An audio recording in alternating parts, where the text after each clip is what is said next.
আপনারা দেখছেন news now, খবরের নতুন ভাষা। ত্রিপুরা উপজাতি স্বশাসিত জেলা পরিষদের অন্তর্ভুক্ত কর্মচারীদের চলতি মাসের বেতন হয়নি মঙ্গলবার পর্যন্ত। বিষয়টি নিয়ে রাজ্য সরকারের তীব্র সমালোচনা করেন তিপ্রামথা প্রধান প্রদ্যুৎ কিশোর দেববর্মন।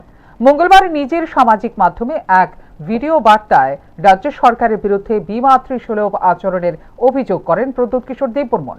মঙ্গলবারও যেহেতু বেতন হয়নি, তাই বুধবার হোলি উপলক্ষে সরকারি ছুটির দিন থাকায় বুধবারও বেতন সম্ভব নয়। স্বাভাবিক কারণে এই ক্ষেত্রে সংশ্লিষ্ট কর্মচারীদের পরিবার বিপাকে পড়বে বলে উল্লেখ করেন প্রদ্যুৎ কিশোর দেববর্মন।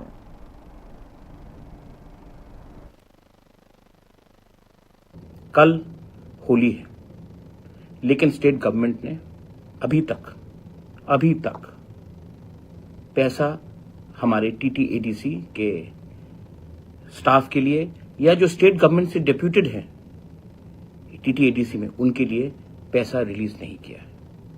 हमने कई बार चिट्ठी लिखा, बात किया, लेकिन अभी तक कोई वजह नहीं देकर स्टेट गवर्नमेंट ने सैलरी रिलीज नहीं किया है। आपका दुश्मनी मेरे साथ हो सकता है, लेकिन गरीब लोगों को क्यों आप मार रहे हो? टीटीएडीसी में सिर्फ हमारा टीटीएडीसी का स्टाफ नहीं है, जो स्टेट गवर्नमेंट के एम्प्लॉयज है उनका भी स्टाफ है, वो भी डेप्यूटेड है, उनको भी पैसा नहीं मिल रहा है। तो अगर आपका दुश्मनी मेरे साथ है तो मेरे ऊपर निकालिए, गरीब लोगों को क्यों आप तंग करते हो? कल होली है, यहां में कुछ लीडर्स बोलते हैं कि हम लोग हिंदू हैं।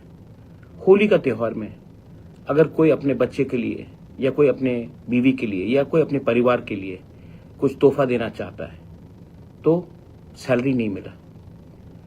अब 4 बज गया है, आज 3 तारीख, कल पूरा बैंक बंद है, 4 तारीख होली है, और आप होली के दिन में अपने ही लोगों को, राज्य के लोगों को आप तकलीफ दोगे क्यों? ये सवाल आपको पूछना चाहिए। पॉलिटिक्स